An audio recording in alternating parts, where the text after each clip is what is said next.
Hi guys! So for today's video, magtutupi nga pala tayo ng damit. So ayan nga pala yung kadaming tutupiin natin. So tara, simulan na natin magtupi. So nagtutupi na nga pala ako dyan guys.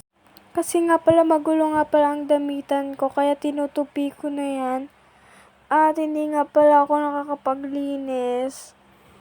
So ngayon lang talaga ako sinipag guys. So inaayos ko nga pala damitan namin. So, nagtutupi nga pala ako dyan. So, yung kapatid ko nga pala, wala nga palang ginagawa doon. Nagdodrawing lang nga pala siya, si Taytay. Nagdodrawing siya.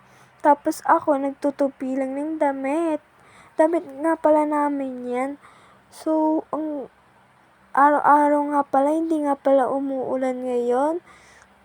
Kaya pala naisipan ko mag-vlog at magtupi ng damitan namin. Kasi nga pala sa sobrang gulo na, hindi namin mahanap ang mga damit namin. Nagkakalkal kami. Kaya ngayon, sinipag ako, nagtutupi ako. So pagkatapos ko nga pala dyan magtupi, ay ganyan nga pala karami na itupi ko. So isasalpak naman natin. Yung iba nga pala, hindi ko nga pala napakita sa inyo, nasalpak ko na nga pala. So nagsasalpak nga pala ako dyan ng mga damitan namin. So ayan na nga pala yung mga damitan natin. So ayun lang, thanks for watching, bye bye!